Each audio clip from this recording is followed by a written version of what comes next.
하나님께서 오늘 이 시간 우리에게 허락하신 말씀, 우리가 잘 아는 신약성경 고린도후서 5장 17절 말씀입니다.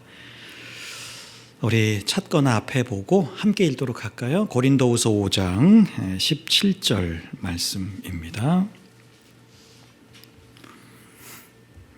신약성경 290페이지입니다. 자, 우리 함께 읽을까요? 고린도후서 5장 17절.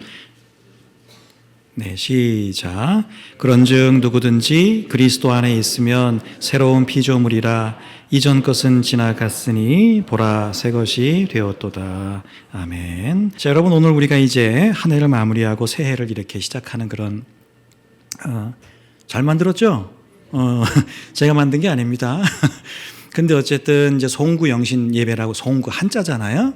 이렇게 그 지나온 시간을 이렇게 잘 보내고 또 앞으로 다가올 새해를 이렇게 맞이한다. 뭐 이런 송구 영신, 이런 의미가 이제 우리가 있는데, 말 그대로 지나온 한 해를 좀 잘 이렇게 떠나보내는 거, 그리고 새로운 한 해를 잘 맞는 거, 이것을 이야기하는데, 정말 우리가 뭐 늘 이때가 되면 늘 하는 얘기잖아요. 잘 보낸다는 게 뭐냐, 잘 맞이한다는 게 뭐냐, 이제 이런 우리가 고민을 좀 하게 되는데, 오늘 말씀이죠. 누구든지 그리스도 안에 있으면 새로운 피조물이다. 이전 것은 뭐 했다고요? 지나갔다. 그러므로 새 것을 봐라, 이렇게 말씀을 하고 있다라고 하는 것이죠. 자, 그래서 지나간 손을 우리가 조금 그냥 우리가 한 해를 그냥 돌아보는 게 아니라, 우리는 뭐예요? 하나님의 손 안에서 하나님이 올 한 해 어떻게 이루셨는가, 이걸 우리는 돌아보는 것이고, 내년 한 해도 마찬가지입니다. 하나님이 어떻게 행하실 건가, 이걸 우리가 기대하는 것이라고 할 수 있습니다. 자, 그래서 오늘은 여러분 머릿속에 좀 남도록 요약을 아주 잘해주더라고요, 저게. 네 가지, 한 해를 잘 보내는 방법 네 가지입니다. 그래서 기억, 감사, 회개, 맡김, 요게 이제 키워드입니다. 오늘 잘 보내는 방법 네 가지. 그래서 여러분, 한 해를 잘 보낸다는 게 뭐냐? 우리 이제 지나갔잖아요. 12월 31일 지금 11시 25분이니까 지나갔어요. 그러면 이제 안녕하고 이제 보내야 되는데, 잘 보낸다는 게 뭐냐라고 하는 거예요. 자, 그럴 때 우리가 기억을 정리하는 거다. 그러니까 또 감사, 회개, 맡김, 이게 다 뭐예요? 하나님께서 우리를 걷게 하시는 그 걸음들이라고 하는 거죠. 자, 네 가지 간단하게 살펴보면, 첫 번째는 뭐예요? 우리가 기억을 기억으로 보내야, 이걸 올해를 기억으로 보내야 이렇게 잘 보내는 거다. 여러분, 우리가 잘 보낸다는 건 뭐예요? 기억을 정리하는 거라는 거예요. 여러분, 무슨 기억을 정리하는 거예요? 함께 하신 하나님. 여기 보면 그랬죠? 우리는 자꾸 겪은 일들을 자꾸 생각하잖아요. 근데 우리가 그 겪은 수많은 일들 속에서 하나님이 우리를 다루셨다. 우리는 그걸 잘 생각하지 못했다는 거예요.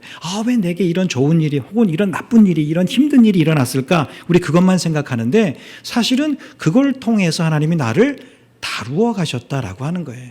나를 어떻게 빚어 가셨는가, 우리가 그거를 살펴보는 거죠. 그걸 기억하는 거예요.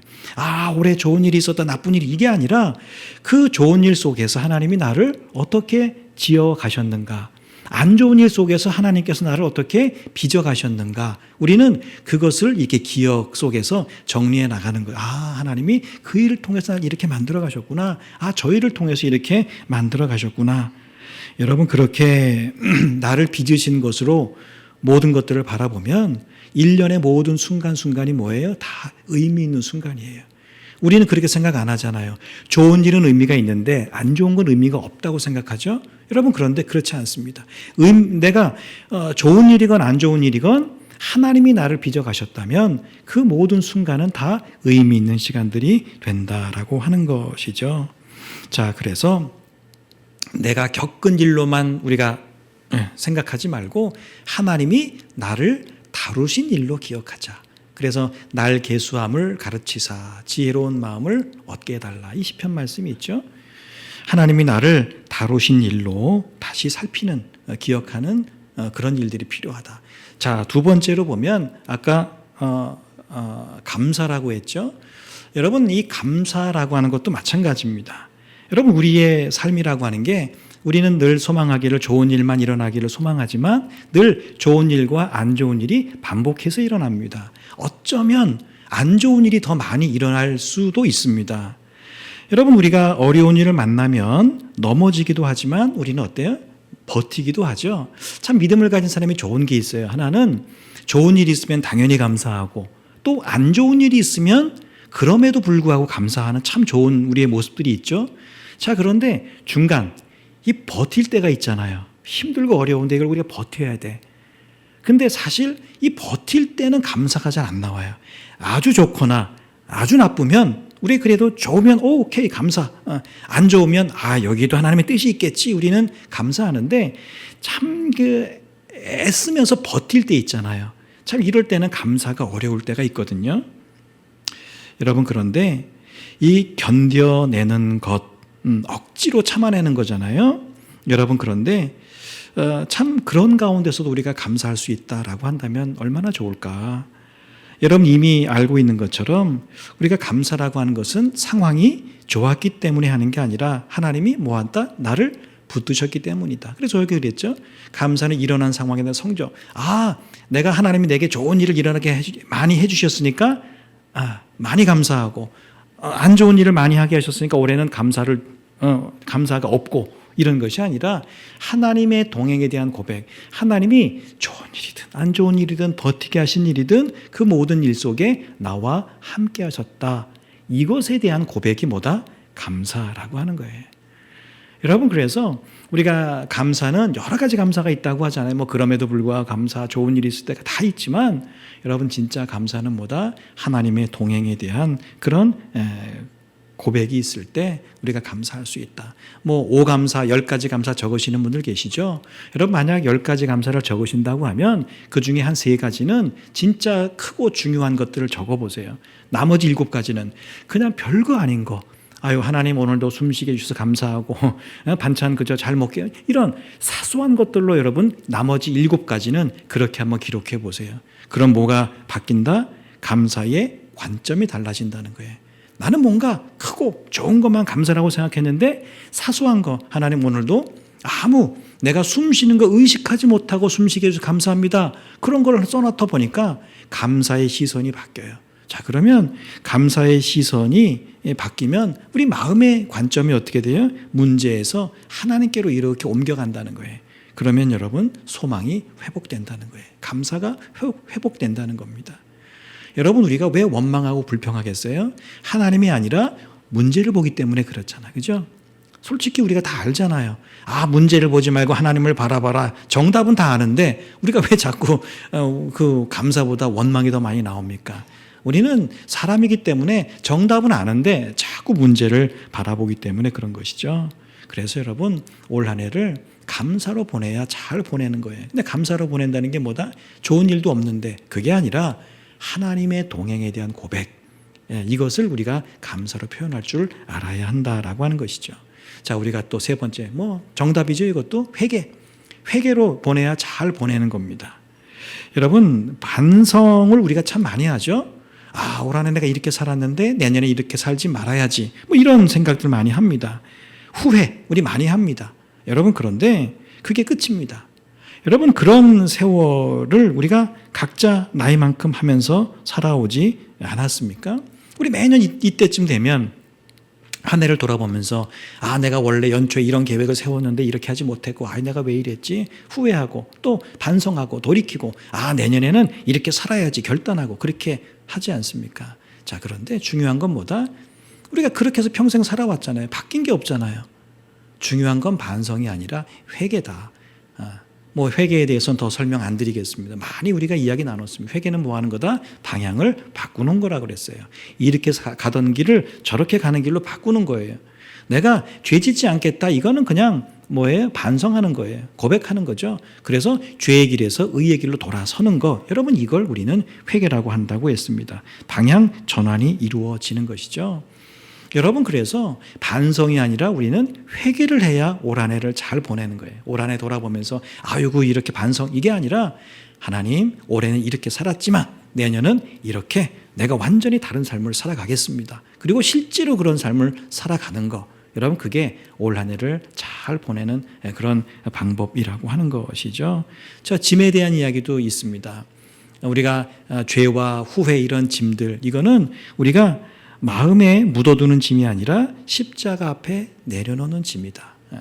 그러니까 우리가 짐진 자들아 다 내게로 오라 그랬잖아요, 예수님께서. 근데 우리가 여전히 그 짐을 올해도 아마 모르긴 해도 내일도 내년도 그 끌어안고 우리 살아가지 않을까 싶습니다. 짐은 뭐한다? 주님께 맡기고 나는 주님께 나아가는 거. 여러분, 그게 회개고 우리가 오늘 이 시간 해야 되는 결단일 줄로 믿습니다. 그래서 네 번째가 맡기는 거예요. 여러분, 맡긴다. 이것도 여러분 너무 잘 하시는 말씀이죠. 맡김으로 보내야 잘 보내는 겁니다. 여러분, 미련과 불안은 뭐 한다고 그랬어요? 이관한다. 이관이 뭐예요? 이쪽에서 저쪽으로 옮기는 걸 이야기합니다. 한 해의 미완성, 뭔가 해결되지 않은 문제들, 이런 것들이 우리 있잖아요. 질병 계속되는 분도 있을 것이고요. 어떤 문제가 계속 이어지는 분도 있을 겁니다. 여러분, 물론 그 문제들이 다 깨끗하게 12월 31일부로 완전히 제로가 돼서 완전히 해결되고 넘어가면 제일 좋겠지만, 여러분, 우리의 인생이라고 하는 것이, 우리의 삶이라고 하는 게 그렇지 못하잖아요. 불완전하지 않습니까? 그럴 수는 없어요. 여러분, 그래서 우리가 올 한 해를 잘 보낸다는 것은 악착같이 해서 그 문제를 다 풀고 가는 능력이 아니라 사실은 하나님께 맡기고 넘어가는 믿음이 실제 능력인 거죠. 여러분, 내가 하는 것만 능력이 아니에요. 그렇죠? 우리가 세상 가운데 살아갈 때도 내가 하는 것만 능력이 아니라 그걸 잘하는 사람에게 맡겨서 그로 하여금 그것을 해주도록 하는 것도 여러분 능력입니다. 여러분, 내가 내 삶의 모든 문제를 다 끌어안고 있는 것만 능력이 아니라 그것들을 내가 할 수 없기 때문에 하나님께 맡기고, 여러분, 그걸 우리는 믿음이라고 이야기합니다. 한 해를 잘 보내는 사람은 끝까지 내가 씨름하고 붙들던 것을 하나님께 맡기고 문제에서는 뭐 하는 거예요? 손을 떼는, 이런 사람이 진짜 믿음이 있는 사람이죠. 근데 우리가 그 손을 못 떼. 왜? 손 떼면 우리는 죽는 줄 알아요. 내가 손 떼면 그 문제 해결할 수 없다고 우리는 자꾸 생각을 합니다. 그래도 내가 해야 된다고 자꾸 우리는 생각을 하는데, 여러분, 전능하신 하나님께서 손을 대면 해결하지 못할 일이 없어요. 오히려 어떻게 보면 내가 손대고 있기 때문에 오히려 더 그 일에 방해가 될 수도 있다는 걸 우리는 기억해야 합니다. 여러분, 오늘 이 시간 문제는 하나님께 맡김으로 한 해를 잘 보내는 여러분 되시기를 바랍니다. 한번 따라할까요? 기억, 감사, 회개, 맡김.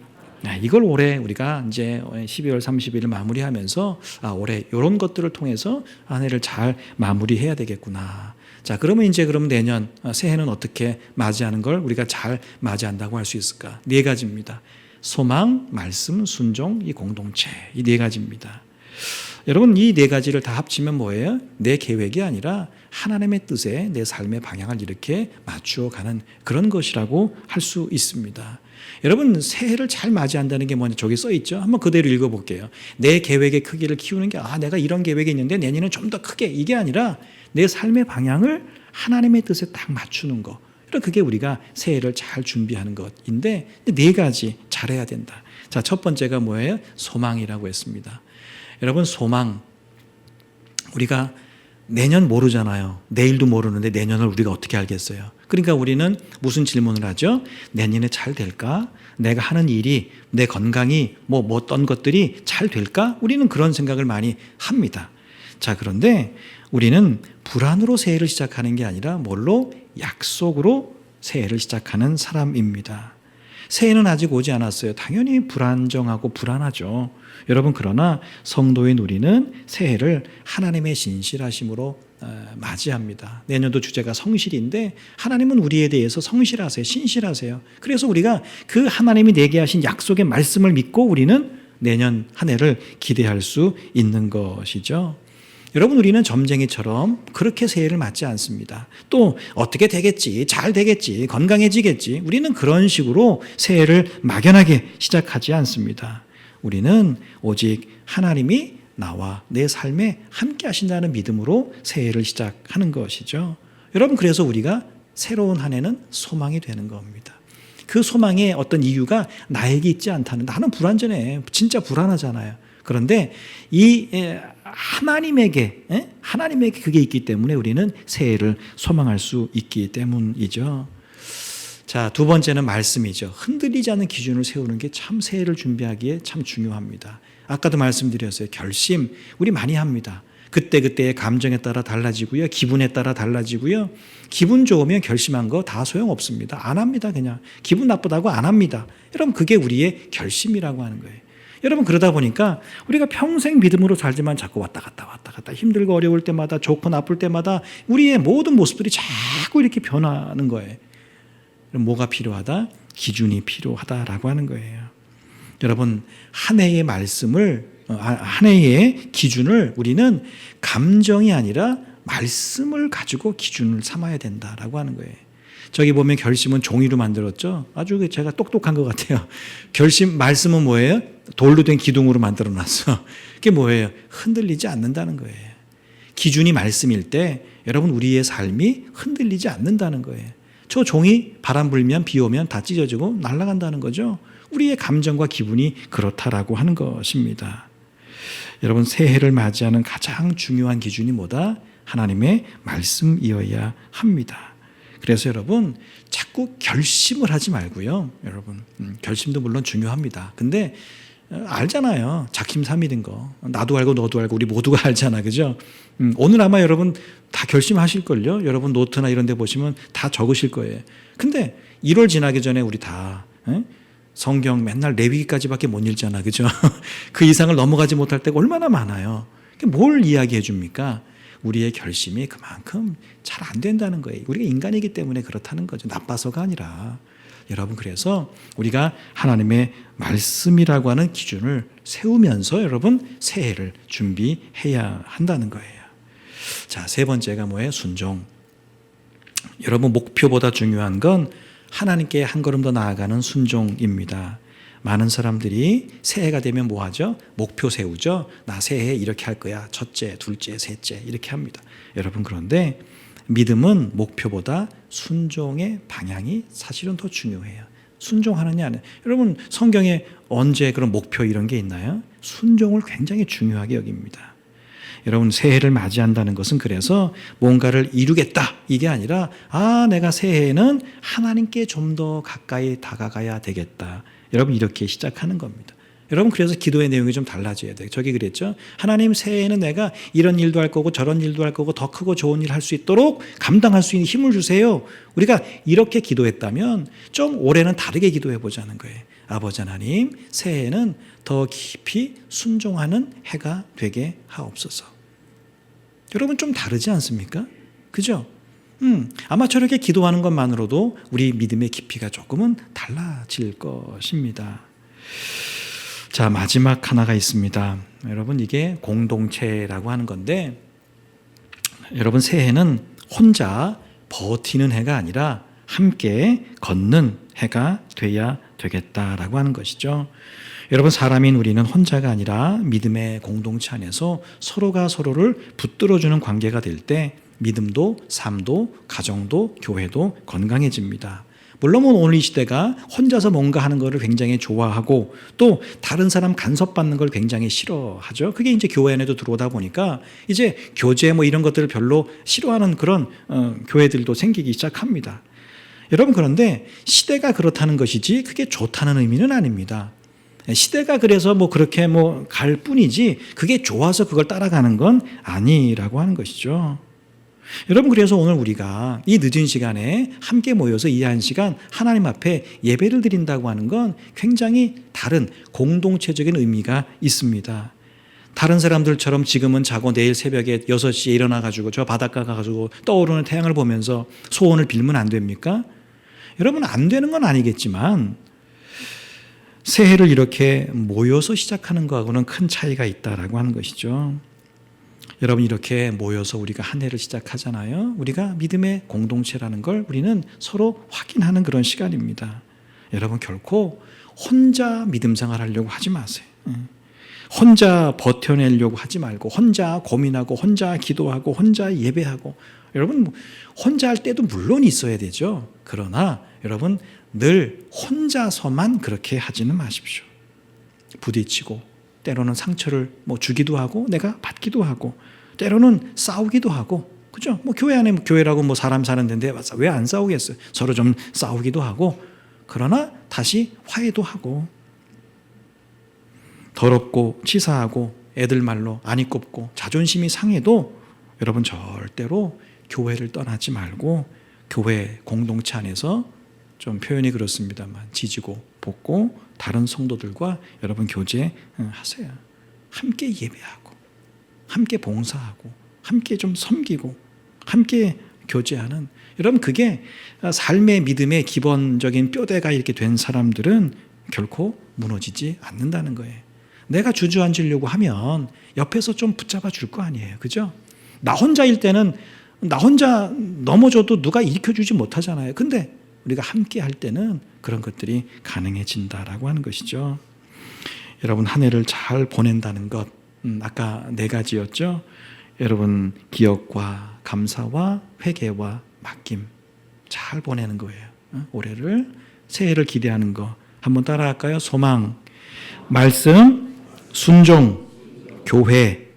예, 여러분 이 4가지를 기억하면서 올 한 해, 그래서 그랬죠. 여러분 송구영신 이 시간은 시간이 바뀌는 시간이 아닙니다. 단지 2025년에서 2026년으로 바뀐다 이것이 아니라 우리 마음의 방향을 다시 나 중심이었다면 하나님께로 이 마음의 방향을 다시 세우는 거다. 달력은 이제 오늘 날짜로 딱 찢어지죠. 1월 날 딱 됩니다. 달력은 바뀌지만 우리의 주인은 누구니? 여전히 누구다? 하나님이시다. 하나님의 은혜는 2025년이나 2026년이나 동일하게 흘러간다라고 하는 것이죠. 여러분 올해를 믿음으로 정리하고 또 내년을 말씀으로 시작하는 여러분 되시기를 바랍니다. 그게 우리가 새해를 맞이할 때 기대하고 소망하는 그런 것입니다.